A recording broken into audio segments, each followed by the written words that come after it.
Olá, estamos de volta com mais um programa Vida em Jogo.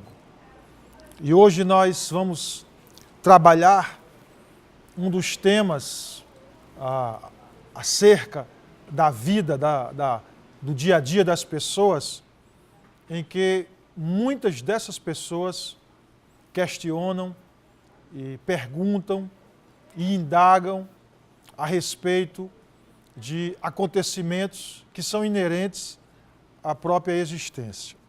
O texto que eu tomei como base de hoje, e que você pode ler aí em casa, na sua Bíblia, é a primeira carta de Paulo aos Coríntios.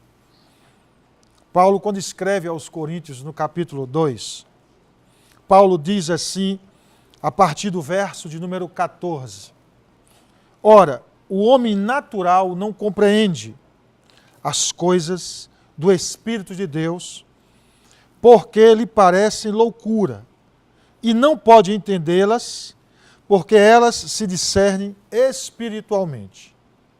Mas o que é espiritual discerne bem tudo, e ele de ninguém é discernido. Porque quem conhece a mente do Senhor, para que possa instruí-lo. Mas nós temos a mente de Cristo. Amigos, amigas, hoje nós vivemos assim, num mundo em que as tragédias elas se multiplicam. E é natural do ser perguntas e questionamentos. Por exemplo, como é que um maquinista de um trem atende o telefone em pleno trabalho, em pleno momento de extrema dedicação e cuidado, e faz um trem descarrilhar a 190 quilômetros e 78 pessoas morrem, que vinham ali sentadas, algumas talvez lendo, até a própria Bíblia, e por causa de uma atitude irresponsável de um ser humano, 78 têm suas vidas ceifadas. Há muitos anos atrás, eu creio que mais de 20 anos atrás, um piloto da antiga VASP, ele estava vivendo um drama no seu casamento muito grande, e ele então pilotava um avião de São Paulo para Fortaleza, capital do Ceará. E em um determinado momento do voo, o copiloto avisou que ele estava voando baixo demais. Ele disse que sabia o que estava fazendo. 2, 3 minutos depois, essa aeronave se choca com uma montanha e ceifa a vida de todos os passageiros por causa de uma dor, de um momento pessoal dele que levou consigo mais de 100 e poucas pessoas à época. Recentemente, há 4 anos atrás, vocês se lembram de um avião da TAM que fez um voo Porto Alegre-Congonhas, São Paulo, e o avião já aterrissado, já com um trem de pouso na pista, talvez muitos ali descansaram e de repente não houve frenagem, houve um problema de reversão nas turbinas e aquela aeronave passa a pista, se choca logo após e todos morrem. E eu poderia ficar aqui citando tantas outras tragédias, como um deslizamento em Niterói, que houve há 2 anos atrás, e várias pessoas foram soterradas. Petrópolis, uma grande enchente, e tantos outros que talvez você saiba que aconteceu, e às vezes aconteceu próximo demais. E tragédias, elas são indescritíveis. Elas não têm hora para chegar, não pedem licença, e muitas vezes interrompem os sonhos no início ou na metade deles. As tragédias, elas nem sequer têm cortesia para esperar os sonhos terminarem. Elas chegam. E quando chegam, muitos questionam e paira no ar a pergunta: por que isso? Por que isso aconteceu? E eu me debrucei durante essa semana para estudar de forma mais minuciosa, porque algumas pessoas, inclusive, perguntam assim: onde está Deus quando essas coisas acontecem? E eu queria trazer para você um texto de Josué, capítulo 24, verso 15, que diz assim: porém, se vos parece mal aos vossos olhos servir ao Senhor, escolhei hoje a quem sirvais, se os deuses a quem serviram vossos pais, que estavam da além do rio, ou os deuses dos amorreus, em cuja terra habitais. Porém, eu e minha casa serviremos ao Senhor. Essa foi uma declaração de Josué, mostrando aqui um ponto muito importante: a liberdade de escolha que nós temos. E aí, você deve estar perguntando, o que é que isso tem a ver? Isso tem tudo a ver, porque é preciso ter uma compreensão mais aprofundada da palavra de Deus para poder você ter um entendimento de por que essas coisas acontecem assim. A Bíblia diz que Deus criou todos os seres, inclusive seres celestiais, anjos, arcanjos, querubins, serafins. Deus não criou nenhum ser, quer seja celestial ou terreno, ou ser humano, para que fossem bonecos ou robôs ou manipulados pelo desejo exclusivamente de Deus. Deus deu aos seres, na sua totalidade, o poder de escolher. E o que é que acontece? Lúcifer era um querubim designado por Deus para guardar, para proteger.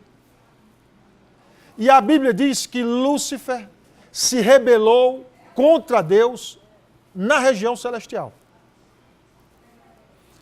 E olha só o que diz esse texto no livro de Isaías, capítulo 14, versículo 12 a 14.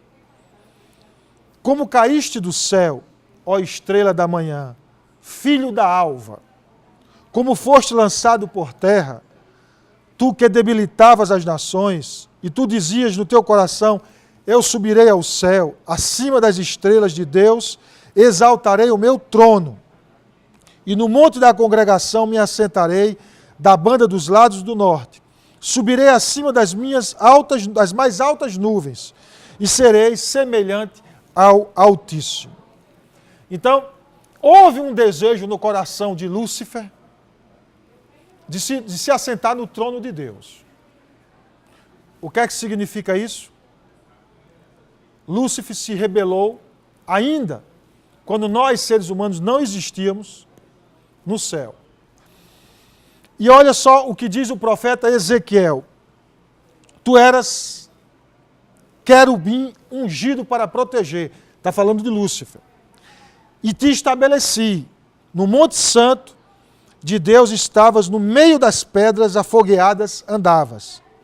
Perfeito eras nos teus caminhos, desde o dia em que foste criado.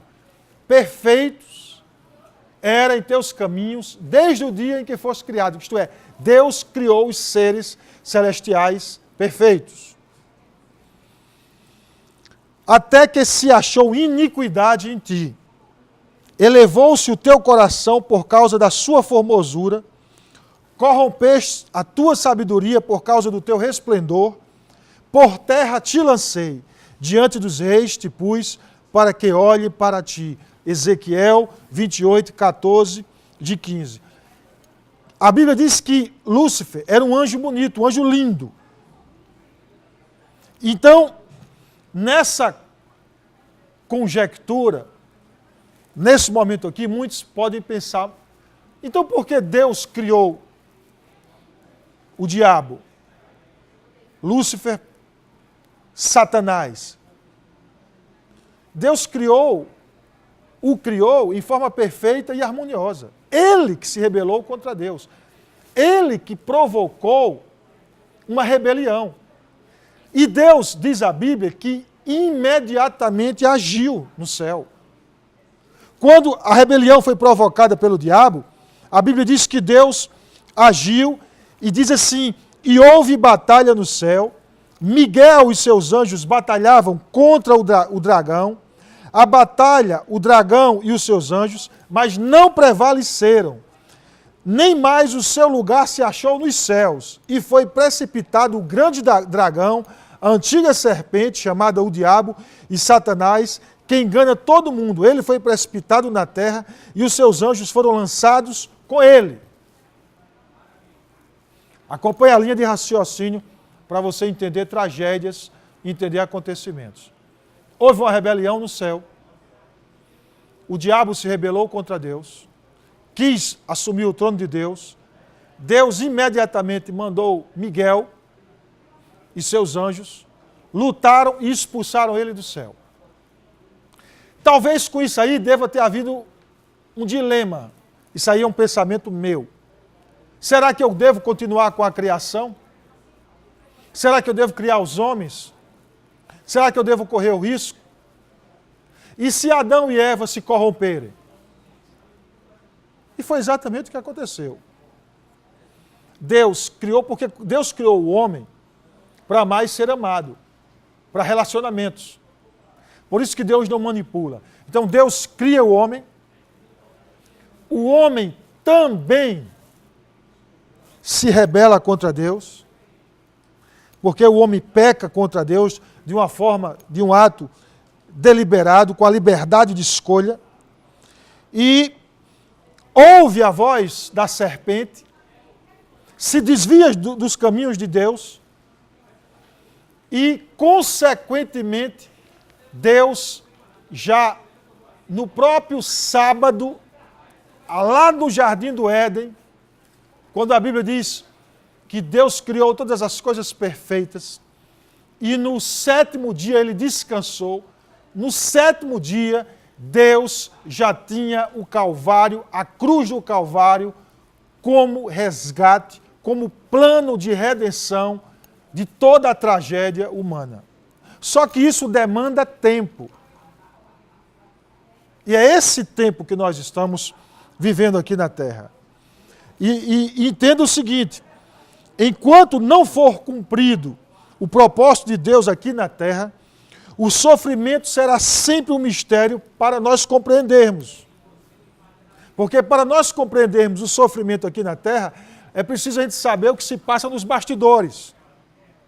Como eu e você, quando eu li em 1 Coríntios, capítulo 2, verso 14, que o homem natural não discerne as coisas de Deus, o homem natural não compreende as coisas de Deus, é preciso ter o Espírito de Deus para entender as coisas de Deus, as coisas reveladas de Deus. Por isso que grande parte da humanidade lança sorte e diz assim até, por falta de conhecimento, estava no script de Deus, aquelas 78 pessoas tinham que morrer daquele jeito, naquele acidente de trem, aquilo já estava escrito nos céus. Não!